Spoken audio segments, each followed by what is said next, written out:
Merlina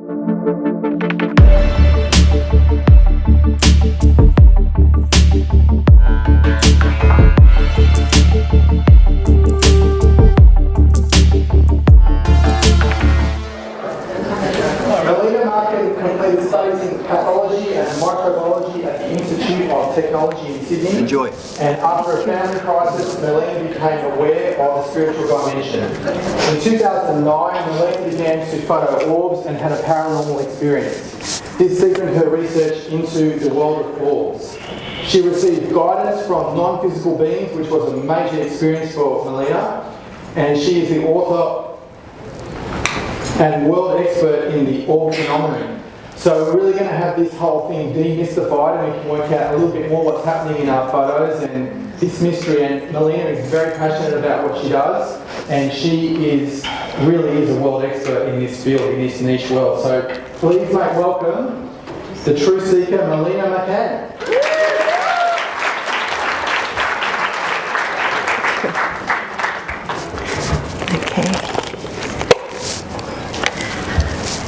Okay, hello everyone, and thank you for coming.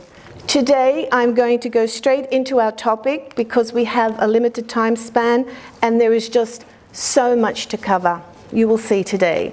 So for that million-dollar question, what? Just what are orbs? Or better still, what is this phenomenon? Why are they appearing and what could this possibly mean? So, I personally believe, first of all, I'll tell you what I personally believe and then we'll analyze it. I personally believe that authentic, genuine orbs can be either from the spiritual realms, which is a process of the afterlife, and some can also be from the alien realms, the interdimensional alien realms. There are just so many different types of orbs which we will see. So this is what we are going to see in here today with many examples and lots of visual evidence, and then you could all decide, all you lovely people can decide for yourselves and make your own decision.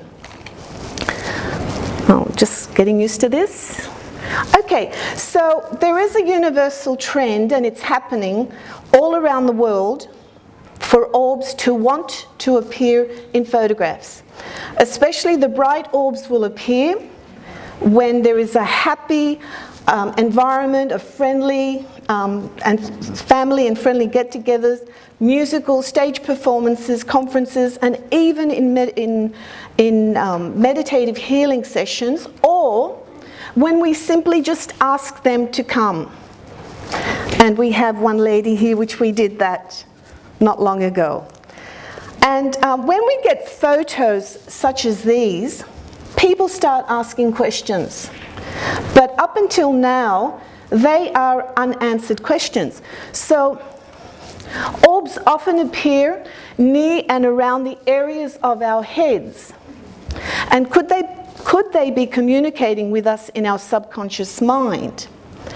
Could it be that sometimes, just sometimes, when we feel an unusual emotion or a bright idea that seems to come from out of the blue, or we get that, you know, that unusual gut feeling something's wrong or something is good?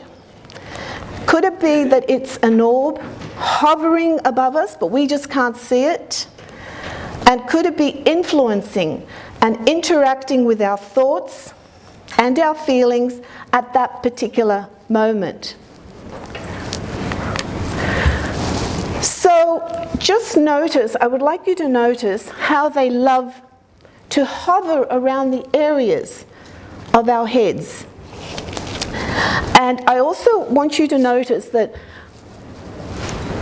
the brighter an orb is, the more positive feeling that person in that photo will be feeling, a happy emotion. So, as in the first photo here, for example, you can see this couple. There's love there. A bright, luminous orb on the head. Okay, the microphone. A person here meditating, a gentleman meditating. It's right on the head. Victory. So let's keep in mind that the brighter an orb that we see in photos, 99.9% of the chance in that photo you will see the people with a positive feeling. And I'm just adding, I had to add this because I love these two photos. Now, they love to be around people. They love to be around friends and family members wherever there is love. So in the top photo here, there is a family on an excursion. They're all standing in line. Family, love, togetherness, and there is an orb standing in line. Now when we see a perfectly round orb, just know that that orb has stopped its motion because they travel at speeds of light. So if we see a perfectly round orb, it has stopped. And it is posing with a family or with the family members or wherever it may be, it is stopped to pose. And as we can see in this photograph here down the bottom, the bride and groom just coming out, there is a bright orb there just waiting to be photographed because it knows there's a photographer there to photograph it. And again, notice, bright, luminous orbs. What's the expression on the people's faces?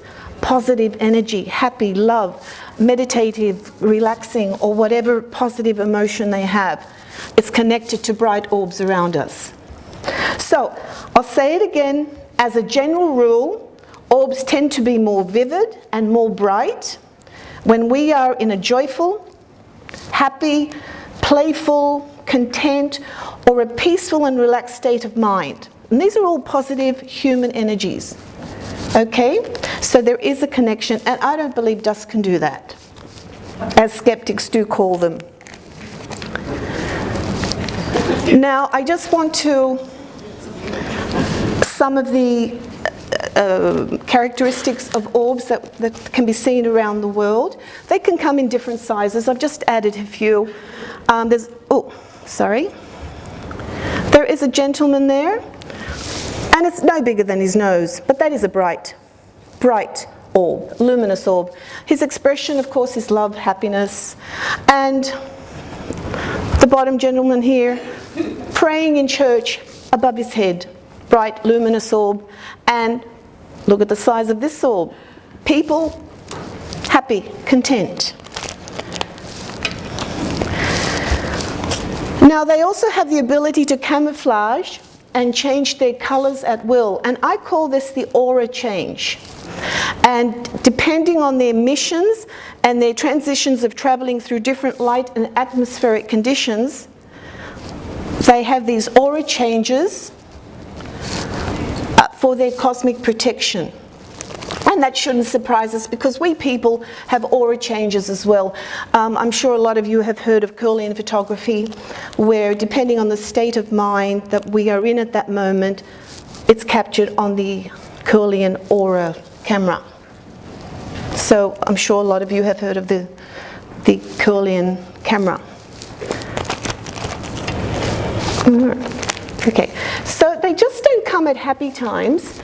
They also they can visit us at sad and difficult times, as can be seen, this beautiful luminous see-through orb following the hearse. And they come to comfort us. And this is a good example. It's at the funeral. We can see the grieving family. There's the family, there's the beloved deceased, the father, the grandfather, when he was young.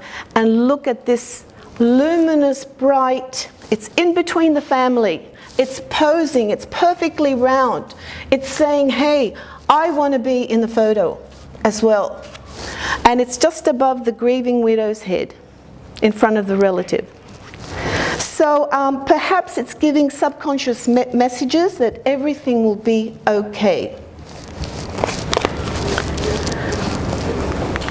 So, not only do they comfort us, they also come to protect us. And if ever there was a wow factor of capturing an orb in a photo, I would say this is quite close to the wow factor. So another remarkable ability that orbs have is that they have the ability to travel at speeds of light, and perhaps even more than the speed of light that we don't even know as yet. And as we see by the movement of the orb that is captured within a fraction of a second of the shutter speed. So it's like a pip. That's how fast they travel. And an experienced orb photographer, any of you go out capturing orbs, you will know that within a fraction of a second you can capture an orb here, and then you take another shot and it could be hundreds of meters away, and then you take another shot and it's right next to you, and then it's disappeared. That's how fast they can travel. Oh, no, let's get back to this one.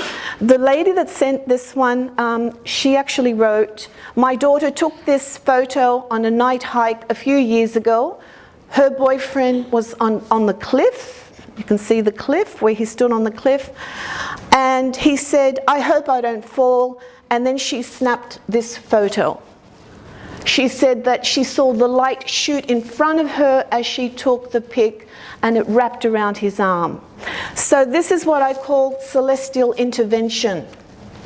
And if it's not your time to go, it's just not your time to go. So they probably sensed that this gentleman here was on the edge of a cliff, he was in a dangerous situation, and it just zapped and helped him.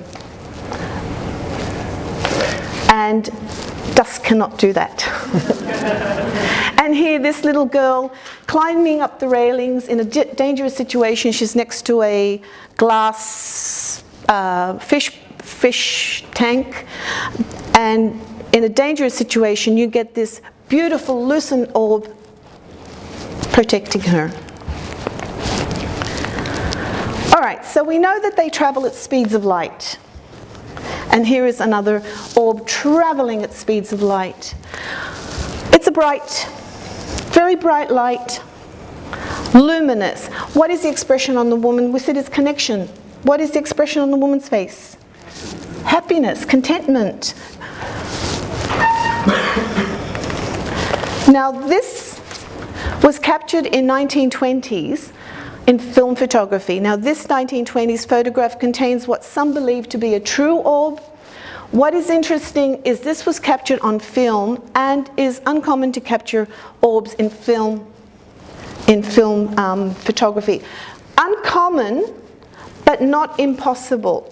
If an orb wants to appear in a photo, it will appear in a photo. So let's just make a little comparison here. Has anything really changed? There's the orb there in the 1920s, and there's an orb here in the 21st century. So let's compare these two photos within the span of close to 100 years. What has changed is newer technology, better camera technology, and better camera quality, which of course means better quality photos. So orbs have existed and have been around us forever. But we just didn't have the appropriate technology to allow us to see them. And these new camera technologies, such as the digital cameras, are giving us the ability to capture something that was always there, but was just not previously able to be easily photographable, as with the older film type. So as technology improves, we get to see more. Right. Okay, let's get into pioneering studies and research, because what you will see in a little while is, okay, my hair is interacting with the microphone, so I've just got to keep pushing it back. So what you will see here in a little while is pioneering research.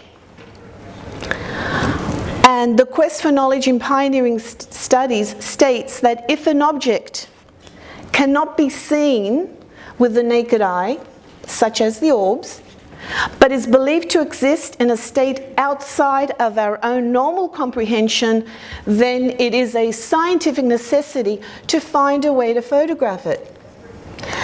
And I'm going to say this again, a scientific necessity to find a way to photograph it. And I believe that this is what I have done. I have found a way to actually see what is inside the orb. I have been researching the orb phenomenon for nearly 8 years as a citizen researcher. And I have discovered a simple photographic procedure that enables me to be able to visually see what information is inside the orb. I have named this procedure the MFT Method, which are the acronyms for Merlina Focus Technique Method. And through vision and observation, and after studying hundreds and hundreds and hundreds of orbs, I have been able to see a definite pattern and general characteristics inside this phenomena. I have been able to categorize and divide the orbs into groups, which has never been done before. I have divided the orbs into 3 main groups that I have named as Category 1, Category 2, and Category 3, where each one of these groups has specific trends, specific characteristics, and specific patterns. So basically, in other words, bear with me for a little while, we will see that there are hierarchy levels in orbs.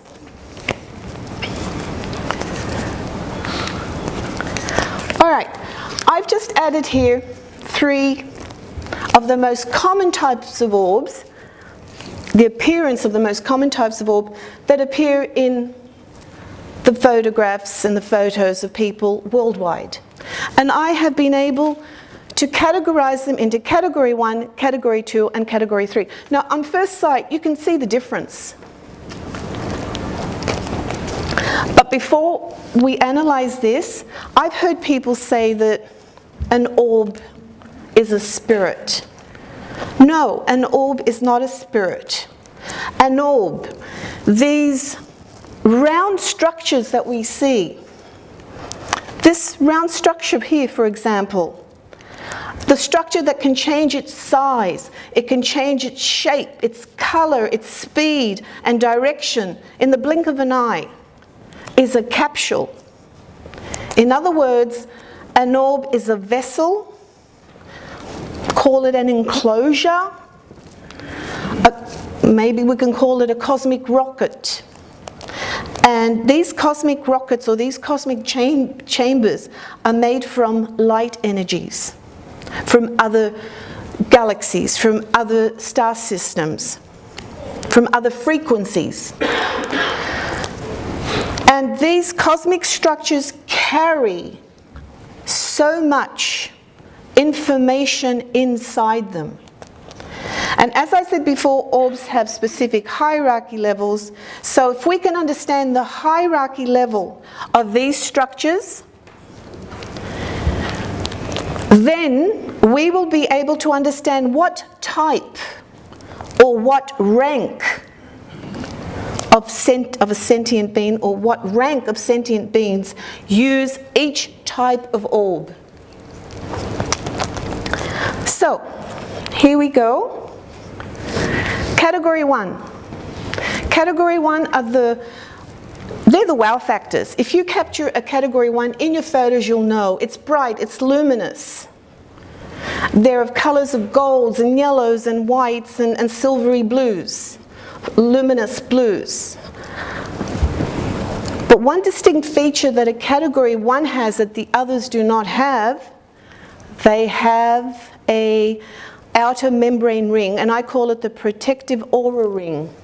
So we know that the sentient beings traveling in these Category 1 orbs are very well protected.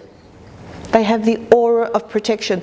Now inside, with my MFT method, which we will see, inside a category orb, we will see large multicolored heads and faces. We will never see a head.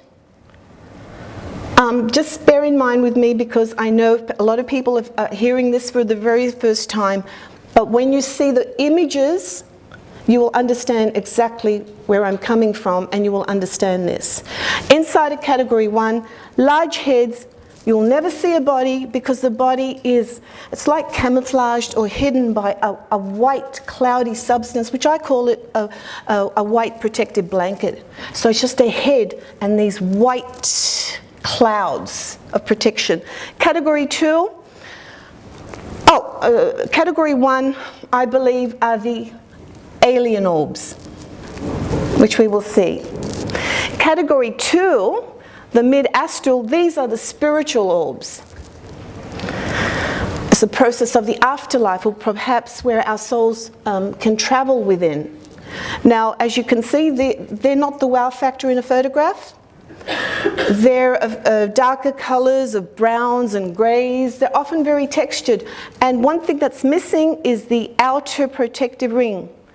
Sometimes you might be able to see a little bit of that aura. But when we go inside the spiritual orb, you'll still see heads, but they're smaller in size, but more in number. And one thing that we will see in the spiritual, we will actually see that they are starting to wear parts of the attire. They're often dressed in the attire of their epoch or the era where they came from, or they were from, perhaps when they were humans on Earth. So, category 1, never humans, they're the alien ones, the hybrids, the different alien races. Category 2, spiritual, they were perhaps once humans on Earth. And category 3, I won't have time, I believe that this is spiritual, but they were the lower realms.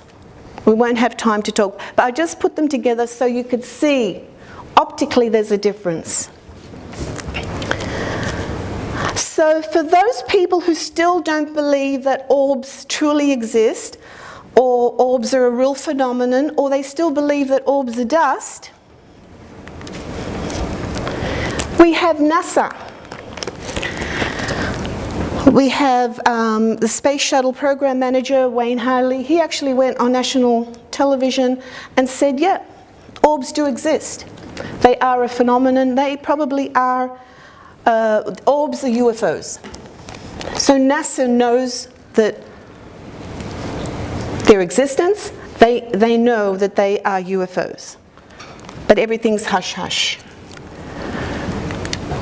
And it goes even as far back as 1954, where President Eisenhower had secret contact meetings with aliens. So in February 21st, 1954, President Eisenhower had a first contact meeting with extraterrestrials at the Edwards Air Force Base. And this was the beginning of a series of meetings with different extraterrestrial races that led to the treaty that was eventually signed. And this photo, this photo here in the middle is believed to be a true photo of President Eisenhower talking with one of the aliens. And, of course, we have the Canadian Minister of Defence, Paul Hellyer. Now, Paul Hellyer is a former well-regarded Canadian Defence Minister, and he has claimed that aliens are in fact real and they walk amongst us on Earth. He has accused world leaders of concealing vital information about the existence of aliens who have been visiting our planet for thousands of years.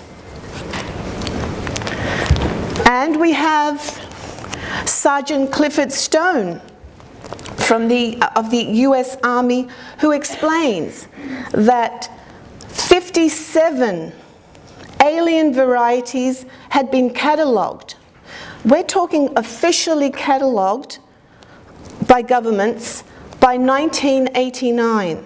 And you know, it's just mind-boggling to think how many more alien species have officially been catalogued since 1989 up until the present.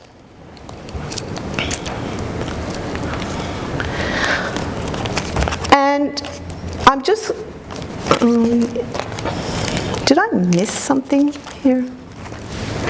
Okay, so I've just added some of the most common aliens that we know. And the most common well-known aliens are the greys and the reptilians.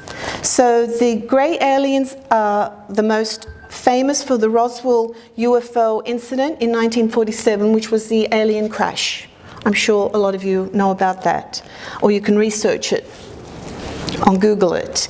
And there is also the reptilians, are the most ancient and technologically advanced civilizations in the universe. And yes, what you see here, they are very, very, very real.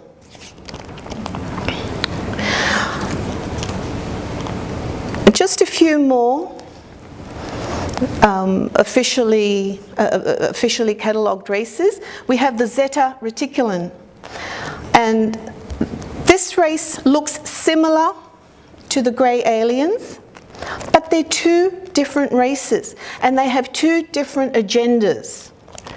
And it is said that the Zeta Reticulans are not as hostile to us humans as compared to the greys.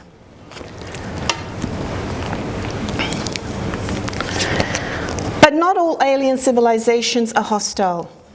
We have humanoid aliens like the Pleiadians, the Arcturians, the Andromedans, who are actually concerned about Earth and our future, and they want to help Earth. So these humanoid aliens come from different regions of the stellar systems and various star systems in the universe. Now you may ask, why am I showing these alien races when I'm going to talk about orbs? Well, they're very much connected, because when we go into the orbs, you're going to see heads, humanoid heads.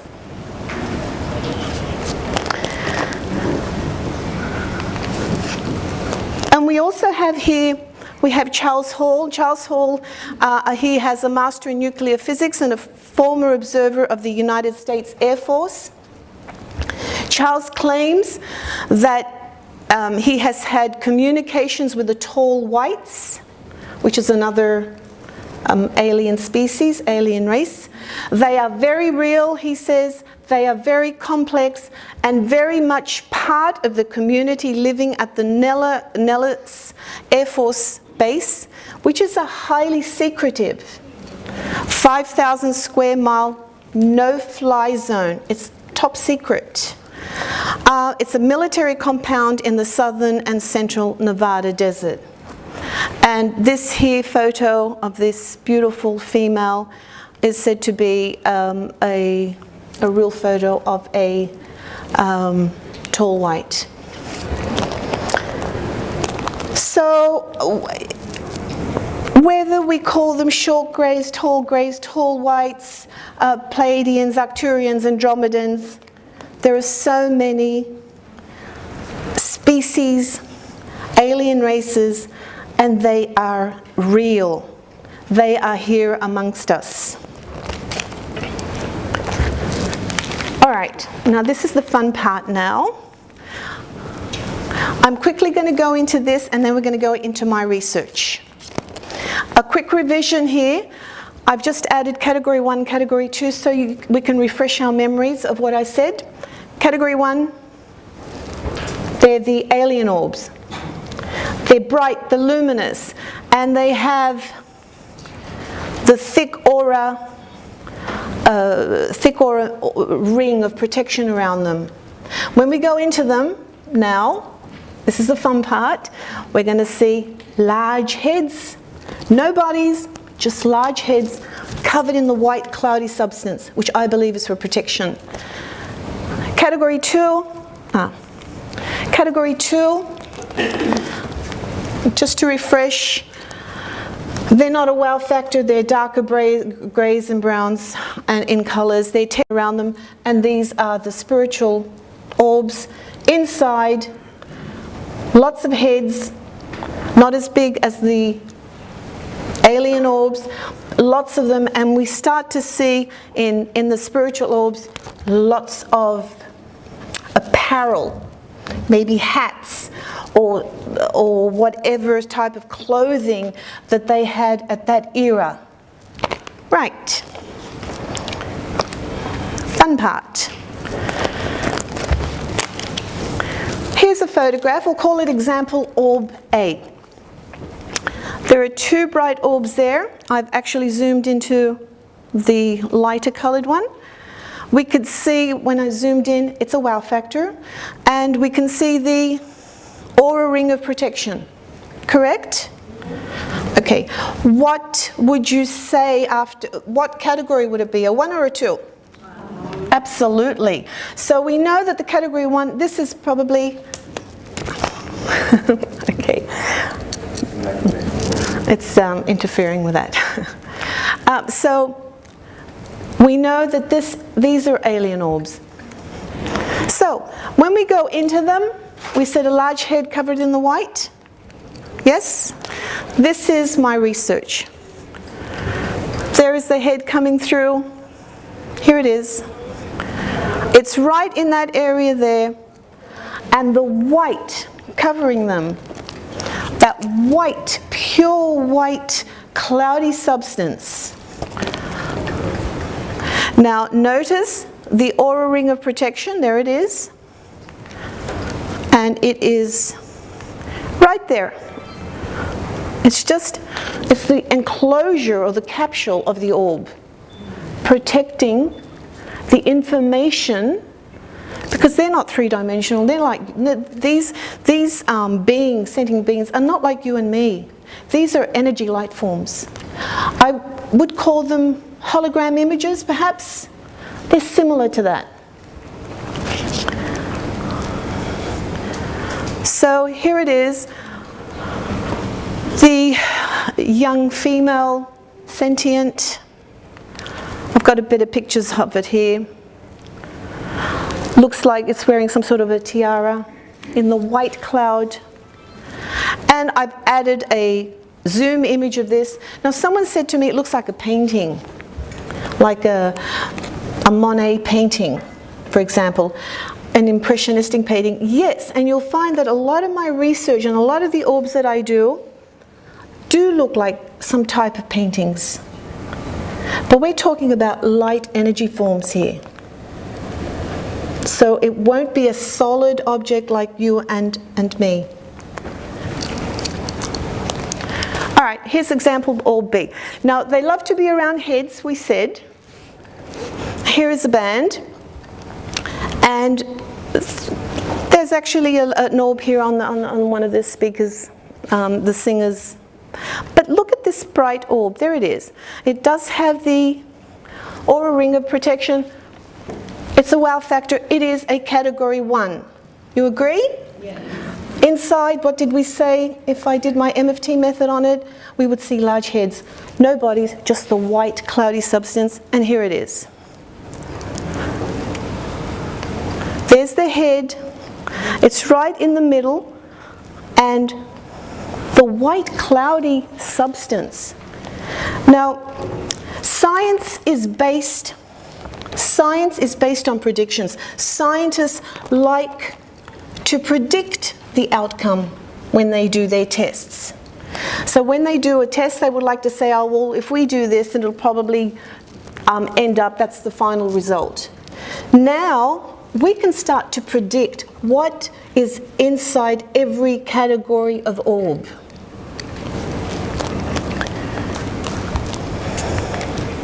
And here's you can see in this area here, again, the capsule, the chamber, the vessel, protecting the information inside. Sometimes they'll look human, sometimes they'll look semi-human, sometimes they won't look human at all, but they all follow a certain specific pattern. Category example orb C, bright. It's on the chimney, whatever that's called, the chimney thing. It's a bright, luminous orb. And I put this one in because there are, for those, if you look closely, there are two dark patches in there. Can you see them? There's like a round patch, darker patch, and another darker patch. And the white protective substance. Now, in my research, I have said that dark patches are windows. It's like an aeroplane window where there is those plastic portal things that you open and you can shut. You can open it and you can look out the window. So every time we see a dark stigma in an orb or a dark patch, just know it's like that portal window. It opens up and there will always be a head there. So this is a category 1. I worked into this dark stigma here that I just showed you there. So prediction is it will be a head looking out of that portal. And here it is. There is the dark stigma. Now look at this portal here. That's that round circle here. It's surrounding the head. It's like it's opened up and the head's sticking out. And this is very, very common.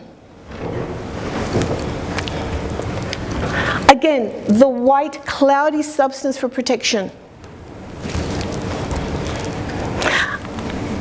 And here are just some more images of what I call the smiling female face. With the portal window, this is right there. It's like it's opened up and it's looking out. All right, so I've just added these 3 orbs as a comparison. So can you start to see the definite pattern in category 1 orbs? The general trend.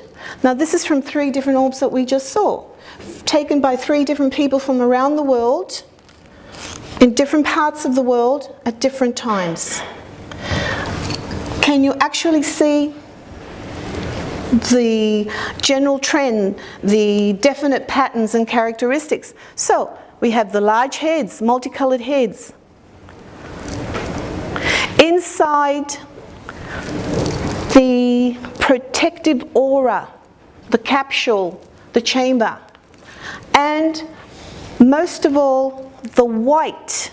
Look at this white cloudy substance.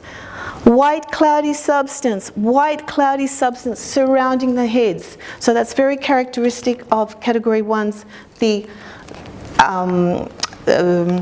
alien orbs.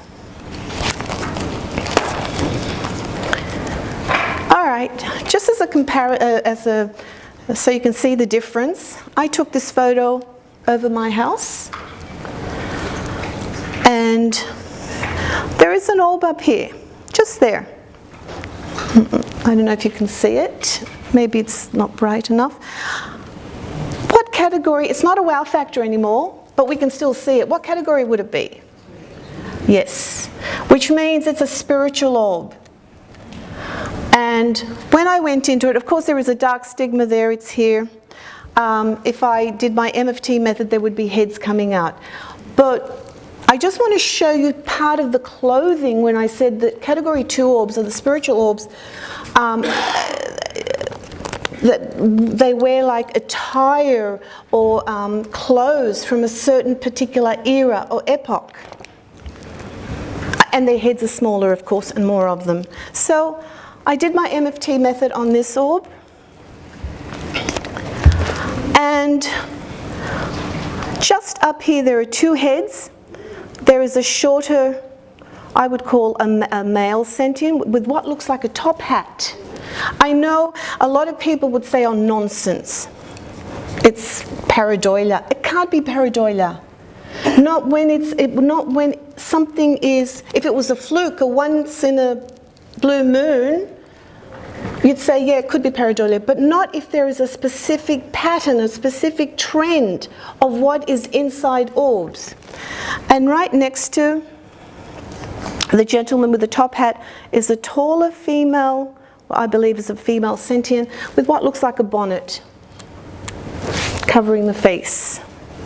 Now, there are more sentient beings that can be seen, but I've just concentrated on these two for today. I'll just see if we can get a, here it is, category 2. So can you see how that the heads are getting smaller? More of them. And one thing you can't see, you cannot see that chamber, that aura protecting them or surrounding them like you do in the alien orbs. And here I've just added a, so people can see the man in the top hat. Maybe you can see it here. In that, what were they used to be called, those big top, yeah, in the 1920s or whatever. And I did some extra work on this so people can actually see the top hat and the woman in the bonnet. Okay, let's go to example orb E. Now this is it's a wow factor orb. It's bright, it's luminous, but it's a shape-shifting orbs, because as we said, orbs can change their color, it can change their shape and their size. So this is an orb in the process of shape-shifting. So, prediction, a large head and that white cloudy substance. I did my MFT method, and there's the head here. It's in that area up the top, and this is the head. And the white cloudy substance protecting the head. But this is not a multicolored head. This is like a golden fluorescent head. So I did a bit of research on some of the orbs that I get like this. And I'm comparing it, as we said up the top here, with Charles Hall, and he talks about the tall whites. And how they are at the Nellis Air Force Base, and they're interacting, they have their community there. So I thought, could maybe this orb be from that particular area where the tall whites come from?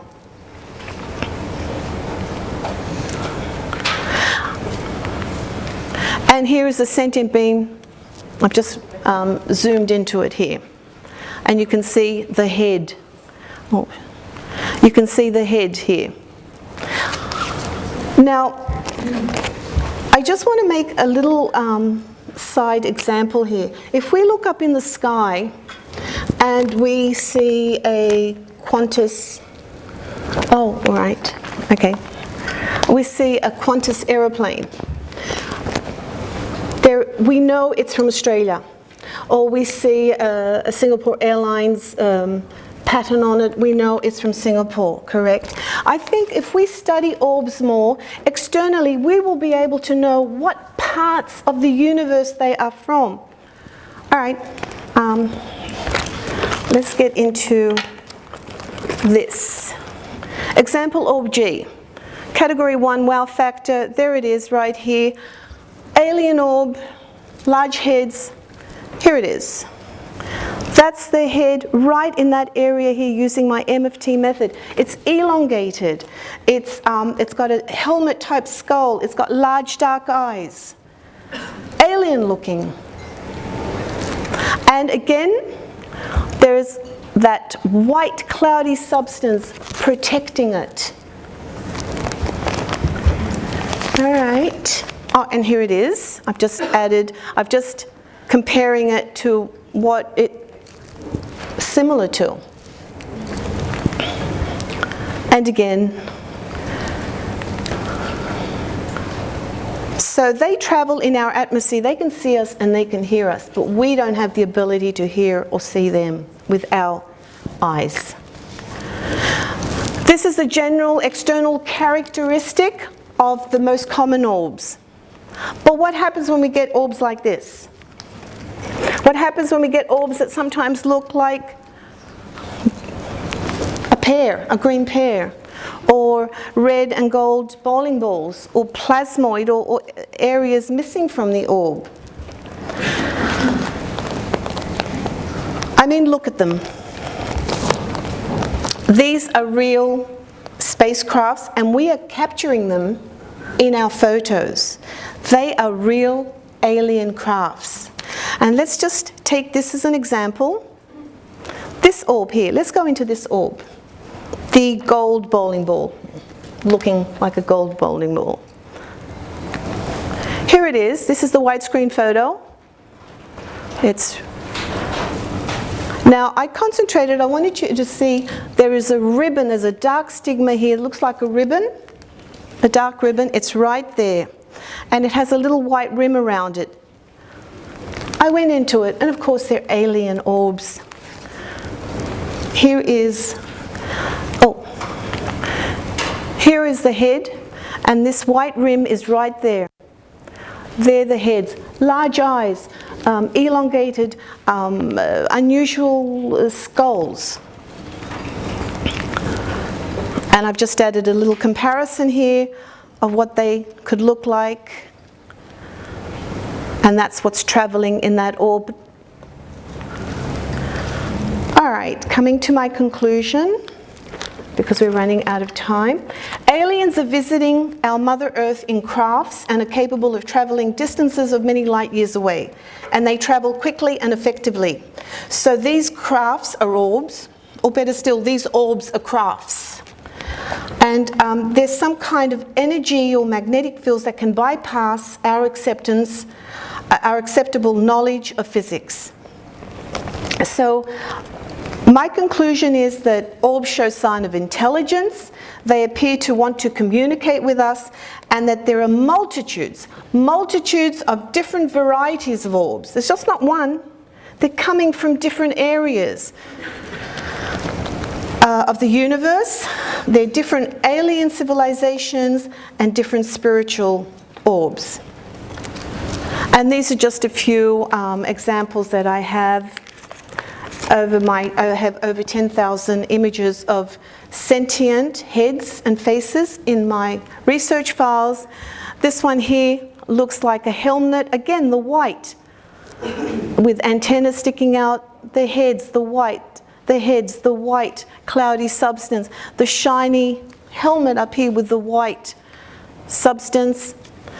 So whether they're humanoids, these are from my research files. So whether they're humanoids, they're intergalactical beings, interdimensional beings, alien beings of some sort, and even spiritual beings, whatever they are here.